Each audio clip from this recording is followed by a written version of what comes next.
दोस्तों यह बात है 1997-98 की, जब इंडियन नेशनल कांग्रेस के इंद्र कुमार गुजराल भारत के प्राइम मिनिस्टर थे। हालांकि उस समय उन्हें एक कमजोर प्रधानमंत्री के तौर पर लोगों के खूब ताने सुनने पड़ते थे और फिर इन्हीं तानों से ही बचने के लिए उन्होंने फैसला किया कि वह पूरी दुनिया को यह दिखाएंगे कि उनकी पार्टी सुरक्षा को कितनी ज्यादा महत्व देती है। और फिर इसीलिए उन्होंने मिसाइल मैन के नाम से मशहूर एपीजे अब्दुल कलाम को भारत रत्न से सम्मानित करने का फैसला लिया। दरअसल 1952 में सीवी रमन को छोड़कर और किसी भी वैज्ञानिक को इस पुरस्कार के लायक नहीं समझा गया था। हालांकि जब इस बात की खबर एपीजे अब्दुल कलाम जी के पास पहुंची तब वह काफी खुश थे, लेकिन काफी नर्वस भी। और नर्वस इसलिए क्योंकि उनके पास समारोह में पहन के जाने के लिए ना तो अच्छे सूट थे और ना ही अच्छे जूते। और फिर यह बात उन्होंने अपने कलीग और महान रॉकेट वैज्ञानिक सतीश धवन से बताया। हालांकि सतीश धवन यहाँ पर हंस पड़े और उन्होंने अब्दुल कलाम से कहा कि तुम पहले से ही सफलता के सूट पहने हुए हो, इसलिए तुम्हें दिखावे की कोई जरूरत नहीं, तुम जिस भी हालत में हो वैसे ही समारोह में पहुंचो। हालांकि एपीजे अब्दुल कलाम जी ने जुगाड़ करके अपने लिए सूट तो बनवा ली, लेकिन फिर भी वह उस समारोह में कंफर्टेबल नहीं थे और वह अपनी नीली टाई को बार बार हाथ लगा रहे थे। और दोस्तों शायद आपको यह बात पता ना हो कि एपीजे अब्दुल कलाम हमेशा ही चमड़ों के जूतों की जगहों पर स्पोर्ट्स शूज पहनना पसंद करते थे। और दोस्तों कुछ इसी तरह से एक बार की बात है जब किसी बैठक में इंदिरा गांधी ने अब्दुल कलाम का परिचय अटल बिहारी वाजपेयी जी से कराया, लेकिन परिचय के समय उन्होंने कलाम से हाथ मिलाने की बजाय गले लगा लिया।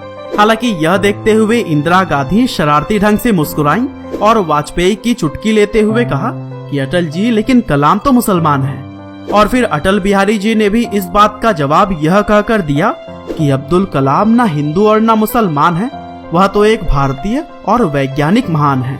हालांकि इस इवेंट के 18 दिनों के बाद जब वाजपेयी दूसरी बार प्रधानमंत्री बने तो उन्होंने कलाम को अपने मंत्रिमंडल में शामिल होने का न्योता दिया। दरअसल अगर कलाम इस इनविटेशन को स्वीकार कर लेते तो फिर बीजेपी को न सिर्फ एक काबिल मंत्री मिलता बल्कि पूरे भारत के मुसलमानों को यह संदेश जाता कि बीजेपी की सरकार में जातिवाद नहीं चलता है। और फिर इस प्रस्ताव पर पूरे एक दिन विचार करने के बाद से अगले दिन कलाम जी ने अटल बिहारी वाजपेयी से मिलकर बहुत ही विनम्रता पूर्वक इस पद को अस्वीकार कर दिया। दरअसल उन्होंने कहा कि न्यूक्लियर टेस्टिंग अपने अंतिम चरण में पहुंच रहा है और वह अपनी वर्तमान जिम्मेदारियों को निभाकर देश की बेहतर सेवा कर सकते हैं।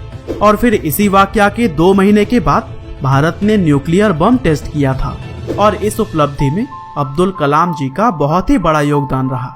और दोस्तों फिर इसी तरह से आगे चलकर 2002 में जब एपीजे अब्दुल कलाम भारत के राष्ट्रपति बने तब उनके सामने यह समस्या आई कि बरसों से नीली कमीज और स्पोर्ट्स शूज पहनकर हर जगह जाने वाले कलाम अब क्या पहनेंगे, क्योंकि उन्हें भारत देश को पूरी दुनिया के सामने रिप्रेजेंट करना था। और ऐसे में पोशाक का भी अच्छा होना कहीं न कहीं मायने जरूर रखता है। और इसीलिए उन्होंने उस दर्जी को बुलवाया जिसने पिछले कई राष्ट्रपतियों के सूट सिले थे। और फिर दर्जी ने आकर एपीजे अब्दुल कलाम की नाप ले ली और उनके लिए 4 नए सूट सिलकर लाया जिसके गले बंद हुआ करते थे।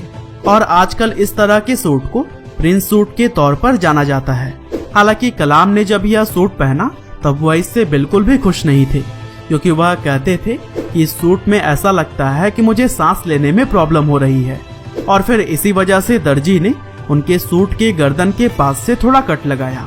और दोस्तों बंद गले के सूट की तरह ही टाई से भी उनका दम घुटता था और इसी वजह से अक्सर उन्हें अपने टाई से अपने चश्मे को साफ करते हुए देखा जा सकता है, क्योंकि उनका मानना था कि टाई पूरी तरह से उद्देश्यहीन वस्त्र है और ऐसे में इसका अगर कुछ अच्छा इस्तेमाल किया जाए तो फिर बुराई क्या है।